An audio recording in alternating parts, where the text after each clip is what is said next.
আন্দোলনের জন্য বলতেছে।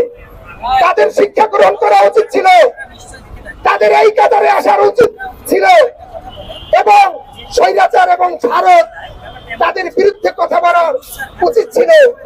আমরা দেখেছি সুষমা স্বরাজ বাংলাদেশে এসে জাতীয় পার্টি বেঈমান দলকে বলতেছে যে আপনারা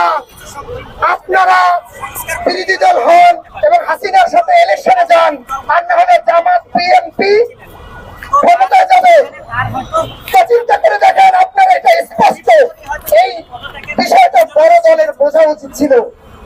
একটা কথা মনে রাখবেন, এই বাংলাদেশে যদি সংস্কার না হয়, প্রধান উপদেষ্টা ডক্টর মোহাম্মদ ইউনূসকে যদি আমরা হারাই, তাহলে এটা সিকিম হবে। সিকিমের ইতিহাস আপনারা জানেন, ইন্দিরা গান্ধী 1976 সালে সেই দেশের রাজনৈতিক অবস্থান অস্থিতিশীল করে রাজপ্রথাকে ভেঙে দিয়ে তারপরে তারা কাজী লেন্দুক দর্জি নামের এক গাদ্দার ছিল। সেই গাদ্দার তার মাধ্যমে ভারত সেই গাদ্দার সেই সিকিমের স্বাধীনতাকে ভারতের হাতে তুলে দিয়েছে। ব্রিটিশদের আমলেও কিন্তু সেই সিকিম স্বাধীন ছিল। জওহরলাল নেহরুর সময়ে সেই সিকিম স্বাধীন ছিল, কিন্তু স্বাধীনতার ভারত স্বাধীন হওয়ার কিছু বছর পরে 1975 সালে সেই সিকিমকে ভারতের হাতে তুলে দেয় গাদ্দার লেন্দুক দর্জি। আমাদেরকে সাবধান হতে হবে, আমাদের শত্রুরা কিন্তু বসে নাই। আমাদের শত্রুরা যখনই পাবে সাপের মতো সফল দেবে।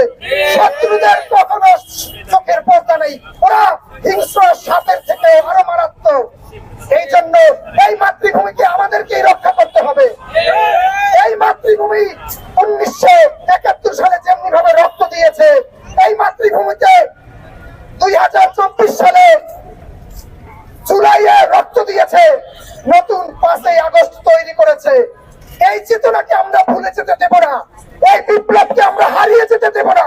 আমাদের যতক্ষণ পর্যন্ত এই শরীরে রক্ত আছে, আমরা রক্ত দিয়ে এই স্বাধীনতাকে আমরা ধরে রাখবো। তাতে যদি মৃত্যুবরণ করি, আমরা শহীদ হতে চাই।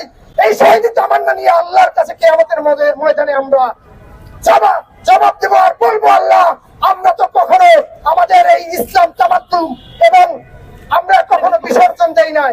আমরা সকল ধর্মমত, হিন্দু বৌদ্ধ খ্রিস্টান, তারা আমার ভাই, আমরা তাদেরকে নিয়ে আমরা এক ছিলাম এবং ইসলামের শান্তির বার্তা সব জায়গায় পৌঁছে দিয়েছি। আমরা সবাই এক মিলেমিশে একাকার হয়েছি।